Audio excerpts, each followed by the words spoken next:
Desde los artefactos que tenemos en el contexto app, hemos llegado al ABAP Behavior Implementation o la clase ABAP que se conoce como Behavior Pool, donde se tendrá la lógica de programación o el reflejo de lo que hemos definido, principalmente para trabajar con el lenguaje EML, Entity Manipulation Language, para manipular nuestro objeto de negocio. Iremos a observar que este objeto se debería de crear desde el Behavior Definition por la definición base, donde se indicó que tenemos una implementación en la clase ABAP tal como observamos en la parte superior. Este tipo de formato indica que tendremos una única clase para todas las entidades que podemos disponer en nuestra aplicación.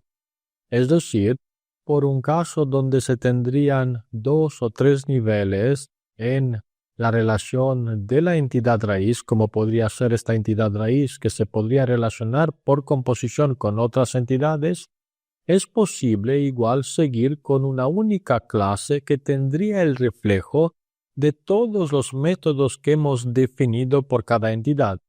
Aparte, es posible trabajar con múltiples clases, es decir, bajar esta clase a nivel de cada una de las entidades y tener múltiples clases conforme al número de entidades que tenemos reflejadas en la definición del Behavior Definition.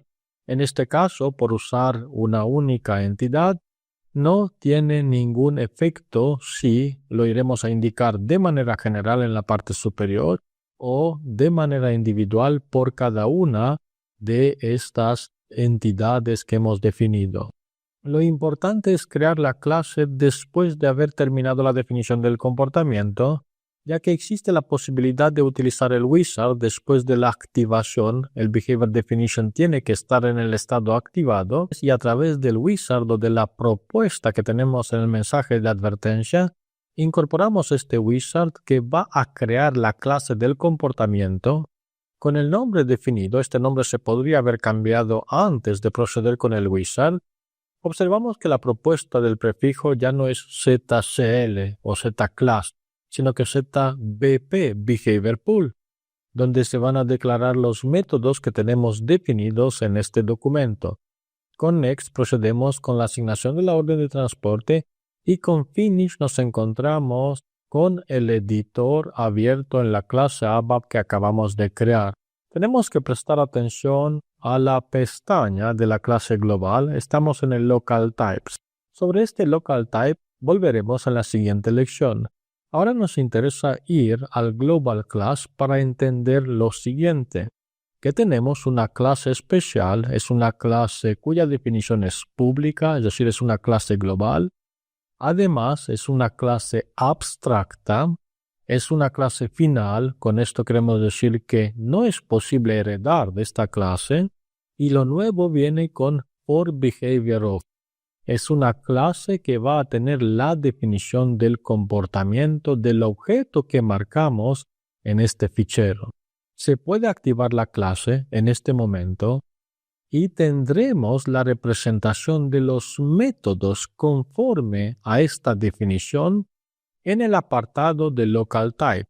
En el Local Types iremos a observar todos estos métodos que representan el reflejo de lo que hemos definido. Claramente los métodos no van a tener la implementación. La implementación se debería de realizar como responsabilidad del desarrollador para implementar la lógica conforme a lo que ha definido. Veremos estos aspectos en múltiples lecciones. Ahora podemos entender que nuestra definición de comportamiento lleva todos los artefactos y si pulsamos en el check ya tendremos un listado de un documento sin ningún mensaje de advertencia y además en el modo Strict 2. No solo esto, también damos por concluida el diagrama con todos los artefactos que necesitamos crear en una aplicación de tipo RAP. Eso sí, faltaría realizar la implementación de cada uno de los métodos, que lo haremos en varias lecciones. Con esto entendemos que sería posible ya invocar de nuevo a través del Service Binding la aplicación que tenemos por el preview y obtener en el navegador lo que sería la versión de la aplicación donde al pulsar en Go la aplicación ya no devuelve ningún dump, sino que tendremos disponibles los registros y además las operaciones de Create, Update, Delete directamente gestionadas por el framework. Al seleccionar el primer registro, iremos a observar con Delete que se va a eliminar sin ninguna implementación adicional. También es posible editar uno de los registros que existen. Pasamos al estado editado y le podemos cambiar, por ejemplo, el ejercicio para indicarle la fecha que tendremos para este componente o para esta instancia. El estado del draft ya funciona. Podemos volver, por ejemplo, sin guardar y observamos a través del filtro, incluso con OwnDrafts, que ya disponemos de la capacidad de draft funcionando tal como mencionan los ingleses out of the box. También es posible ahora decidir si realmente volvemos al valor anterior o respaldamos con save, donde entendemos que la funcionalidad de la actualización funcionaría correctamente y al volver en este filtro de OnDraft ya no disponemos de registros en el modo borrador porque han pasado a la persistencia de la tabla activa. Tal como se puede notar, la aplicación funcionaría incluso con el Create.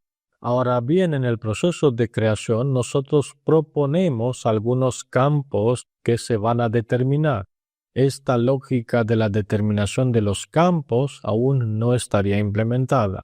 Tendremos lo que serían visualmente los campos con el asterisco, pero esta validación solo va a actuar si agregamos un dato en el campo.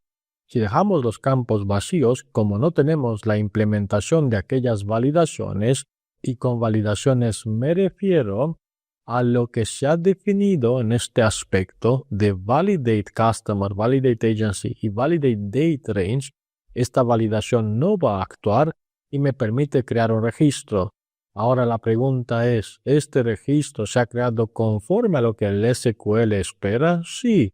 ¿Por qué? Porque realmente por detrás manejamos lo que sería el GUID, Universal Unique Identifier. Este registro, que no tiene datos en las demás columnas, va a tener datos en la capa de persistencia y iremos a buscarlo en la tabla con F8, por ejemplo, realizando una ordenación ascendente donde se observa el registro que se ha creado con el usuario y con la fecha de creación y con todos los detalles. Este GUID estaría automáticamente asignado por lo que hemos mencionado en el Field Numbering Menu. Por eso, el registro desde la perspectiva de SQL estaría válido. En cambio, desde la perspectiva del usuario final, este registro no tiene información. ¿Por qué? Porque nos faltaba agregar lo que serían las determinaciones y la implementación de la validación. Estos campos obligatorios o las validaciones que hay detrás solo actúan si, por ejemplo, iremos a tener un foco o un cambio dentro del campo. Esta validación que no tiene lógica en la capa ABAP viene desde la capa del consumo y actúa sobre el cambio en JavaScript conforme al metadata extension que hemos definido, donde se podría observar en el metadata extension que tenemos para los campos que tienen que ver con la ayuda de búsqueda de tipo consumption en la capa de JavaScript, use for validation. Este consumption actúa si el usuario entra dentro del campo y aplica alguna modificación. Por eso faltaría llevar también la lógica de los métodos validate customer y así en adelante con los demás métodos. Por lo que podemos decir que tenemos lo que sería la clase o el artefacto de Behavior Pool disponible para que la aplicación pueda utilizar las operaciones que estarían gestionadas de manera automática por el framework como Create, Update, Delete y otras más, y claramente faltaría dar vida a aquellos métodos que esperan nuestra implementación tal como se puede observar en el aspecto de implementation. más detalles sobre los métodos y sobre la firma de estos métodos en la siguiente lección.